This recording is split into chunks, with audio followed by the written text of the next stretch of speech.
What's up, folks? Johnny Lee Reinoso here with Don't Admire, Acquire. Hope you're doing well. Hey, look, I recently asked one of my clients, what do you look for when hiring somebody? What do you look for? What makes that candidate an ideal fit for your company? Right? Experience aside, or a specific area or role that they're going to fill where there might, there needs to be a heavy understanding of what that area is. I get that, right? That could be a qualification, right?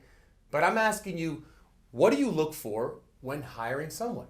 You see, many people have a hard time answering that question because they quickly lean on the CVs, right? The resumes of these candidates, where they went to school, what was their GPA, how many years did they work at their previous company, do they have solid references? All of that makes sense. But before you even get to the references, before you even get to drilling down about a lot about their experiences or whatnot, what do you look for when you speak to them? What will allow you to understand if they're going to be a good fit? So when I asked my client this question, they really couldn't answer it.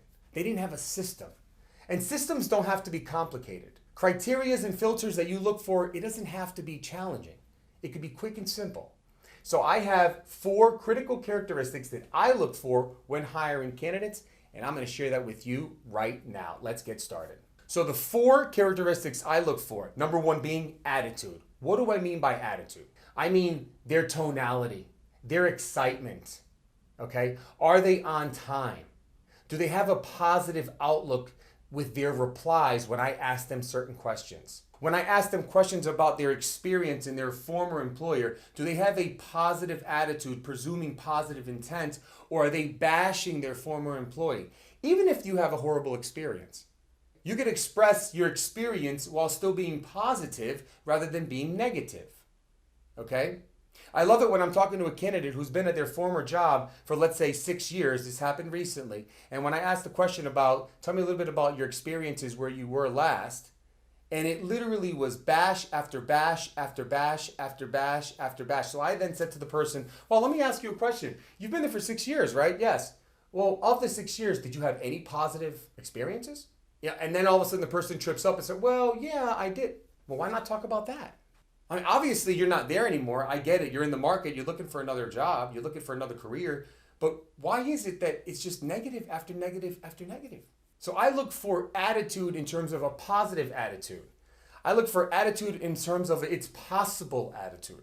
I look for an attitude that is hungry, an attitude that is seeking to learn, an attitude that is desiring, an attitude that is happy, an attitude that wants to contribute. All of these make critical sense and support what we are and who we are in terms of our culture, our mission, our vision, and our principles at our firm. So it's critical that you look at this area, attitude being something that you must look at, and you must figure out what's important for you, okay? Number two being capability. Are they capable to succeed? By asking them certain questions to understand how, where in their career have they been in a certain situation where they needed to overcome, they needed to learn, adapt, tackle, block, and win? Are they willing to take that extra step? Are they willing to put in the effort that is needed? Do they have that ability, but more importantly, do they have the desire?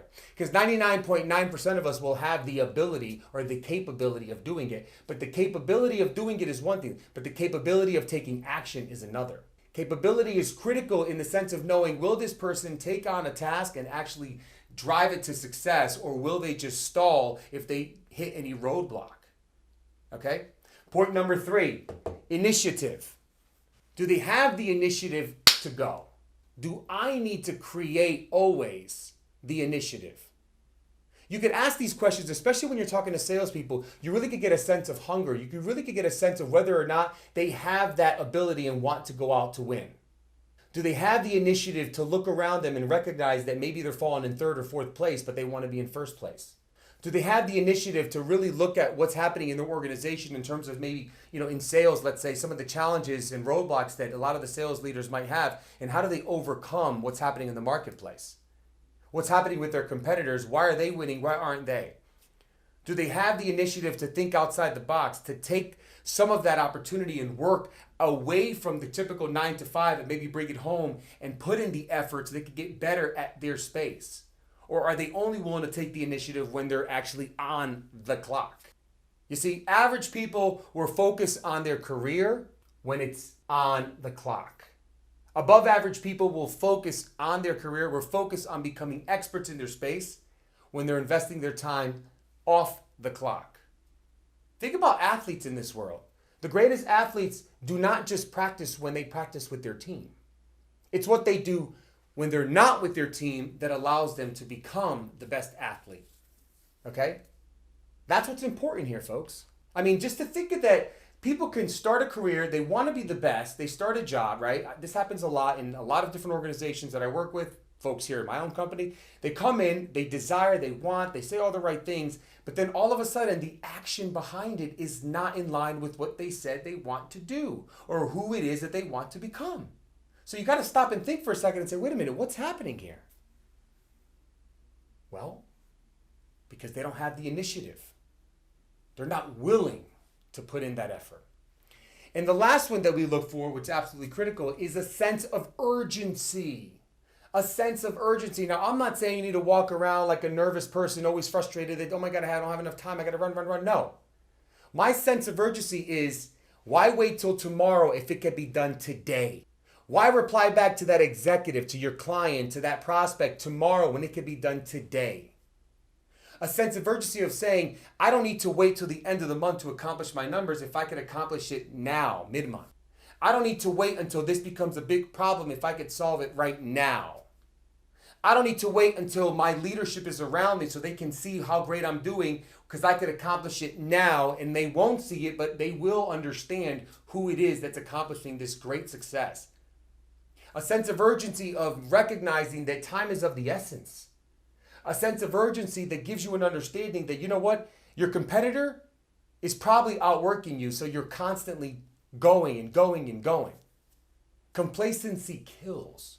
Complacency in operations, complacency in sales, complacency with leadership, it kills. It's a cancer within organizations that truly kills. So we have to make sure that we understand, does this characteristic, does this candidate, do they have this ability to create a sense of urgency? Questions you could ask. How long have you been in this organization for? I was there for 4 years. Well, when you started there 4 years ago, what was your role? Well, I was account executive. And when you left, what was your role? Well, I was vice president of sales. That's wonderful. How long typically do people go from being an account executive to vice president of sales? What's the typical time frame? Well, it takes about 2 years. And what about yourself? When did you get promoted? After 1 year. And why is that? Well, because I crushed my numbers. Really? That's a sense of urgency. Wanting to grow, wanting to be the next level, wanting to take advantage. And in other videos that I have, you'll listen to when I say, stop trying to achieve institutional goals. I call it institutional goals. Stop trying to achieve what your leadership had put forth in front of you as a great goal, but rather chase your personal potential. Because I guarantee you, your God-given talent is far beyond what any manager put on you. Your talent that was given to you is greater than any number a sales leader said you have to achieve. So chase your personal potential and win, okay? And that's what I partake to a lot of new folks coming in my organization, because I want them to know it's not just what I put in front of you, it's what you're able to accomplish that's far beyond what I'm asking of you, which is important, which will separate the haves versus the have-nots, okay?